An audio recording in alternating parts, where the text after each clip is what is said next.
ditch our food fears, and finally live free of the fads and fears and the latest biohacking trends. How is Nutrivore a tool for moving past food fears and phobias? I love this question. So first, the helpful thing to explain is what Nutrivore is. It is simply the goal of getting all of the nutrients our bodies need from the foods we eat.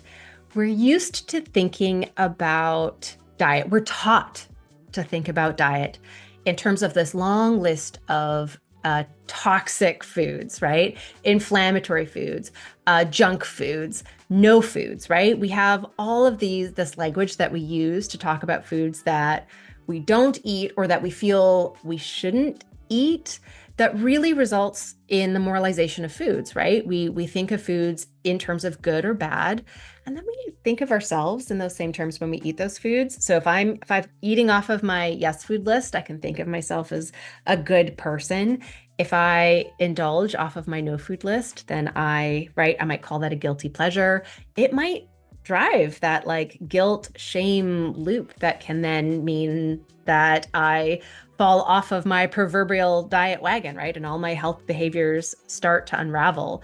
So when we think of food in these black and white terms, it's called dichotomous thinking. There's a couple of really negative psychological consequences of that.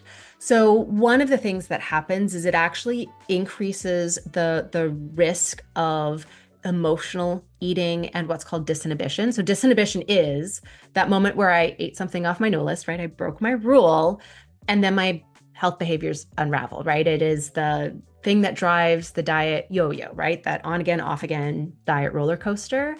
And so the more we think about foods in black and white terms, the more we have my good foods and my I'm scared of these foods, right? This list of foods that I've been taught are, toxic, inflammatory, the root of all of my problems, right?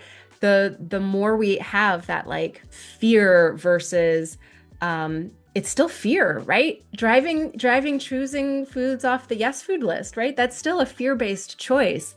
The more we think about diet in those terms, the more likely we are to go on that restrictive roller coaster. The more likely we are, if we're doing this to lose weight, the more likely we are to gain weight. If we're doing this for health reasons, the more likely we are to have our health behaviors unravel, which doesn't serve our long-term health. So Nutrivore is about appreciating the nutritive value and health benefits of all foods. It is basically the knowledge base behind it is just where scientific consensus is in nutritional sciences right now. There's lots of things that we know with a very, very high degree of certainty from the science in terms of optimal nutrition. And there's lots of stuff that seems to be a little bit more flexible. So Nutrivore kind of teaches you where are the things that are like, yes, we know for sure this is a really important long-term healthy eating pattern, and where are the things where there's room for interpretation, and anywhere in this range is, at least for right now, based on the science we have, considered a long-term healthy eating pattern. So it's about viewing foods positively, right? Understanding how this is going to improve my long-term health outcomes. What are the nutrients this food has that are really important building blocks for my body, right? Really important chemicals that go into all of the chemical reactions of life, right? That's what nutrients are. They're the things that make us us and allow us to do all of the amazing things that we do. So understanding foods in this positive light. And then because food fear is pervasive, because it's really hard to let go of, because there's so much misinformation online, the base knowledge for Nutrivore is both like nutritional sciences. So understanding what nutrients do in the body, what types of food have, what types of nutrients, how much of different foods to eat to meet our nutritional needs from our healthy eating patterns, how much, let's call them empty calories for lack of a better term, how much foods that don't have a lot of nutrition can still fit into a healthy eating pattern, because it's surprising how much can. So it's about that nutritional sciences education. And then also we can't have that positive without busting all of the misinformation that's out there. So as much as I would love to just talk about, why watermelon actually has tons of nutrition as the second best food source of lycopene in the average person's diet after tomatoes, how it's packed with L-citrulline, one of the best food sources of L-citrulline, which is a really cool amino acid that can help improve athletic performance and muscle recovery after a workout, right? Let's talk about the cool nutrients that watermelon has. I would love to just focus on the positive, but then we also need to bust myths, right? How fruit is not just nature's candy and it's actually really health promoting, that we don't need to worry about the glycemic index in fruit, right? That sugar doesn't seem to negatively affect our health. So having, 3 servings of fruit per day, vastly superior for our long-term health than having zero. Even having 6 servings of fruit per day is better than having zero, right? So it also has to involve busting the myths so that we're kind of creating a clean slate for all of that positive information. So that's why I say, Nutrivore kind of lives in between diet and anti-diet. It's very much about improving the quality of the foods we're choosing, right? It's about meeting our nutritional needs. It's about understanding easy additions and simple swaps to get more nutrients. So there is a sense of like appreciating the long-term health benefits from healthy eating patterns. So what a high quality diet looks like, but also while ditching our food fear and not having any foods off the table, right? Making room for all foods, which is a very anti-diet philosophy. And that's why I say Nutrivore is kind of awkwardly in between, because it's about improving diet quality, little d diet quality, while ditching diet mentality and that sort of fear that is so prevalent online, that is not rooted in scientific evidence, that is not the context and nuanced discussion that it deserves. So instead, we have that nuanced conversation over here. We talk about, hey, maybe you have a gene variant that means that legit, this food is not going to work for you. Maybe, we're comparing two different extremes generally not good, right? So how can we bring those ideas into the middle and make room for foods that maybe you've been afraid of? So I try to create a knowledge base that both busts those myths that might be holding you back from expanding and diversifying your diet, while creating that positive education, how to appreciate the value of these foods. What are the good things that these foods can do for us, with lots of scientific citations, so you can feel really comfortable in that positive knowledge. And then we kind of also, acknowledge that diet is not just physiology, there's also a lot of psychology.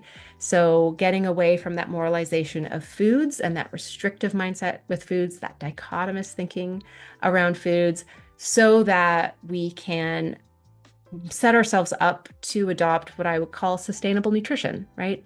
Long-term healthy eating patterns that are easy to maintain because that's just the way I eat. So we can get off of that diet roller coaster, ditch our food fears, and finally live free of the fads and fears and the latest biohacking trends, and just look at overall higher diet quality for the rest of our lives, because that's what actually impacts our long-term health, right? It's not how I eat today.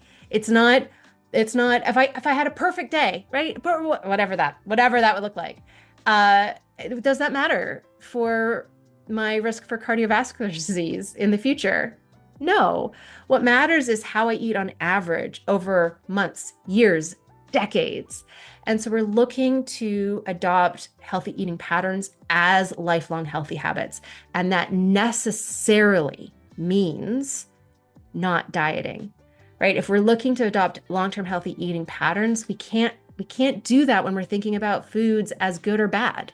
Because when we think about foods as good or bad, that drives the on again, off again diet roller coaster. So we kind of have to let go of our food fears in order to really make those changes sustainable and something that we can maintain for the rest of our lives. So I hope you'll come along. I hope you'll join, and acknowledge. I want to acknowledge that I come from the world of restrictive dieting. I used to believe a lot of the myths that are out there about foods being toxic or inflammatory, and I've had to do this transition myself. So the last piece of this is I really take into account my experience in facing my food fears. It was really hard. And expanding my diet, which in the end made a big difference to my health, but was not the easiest process to go through.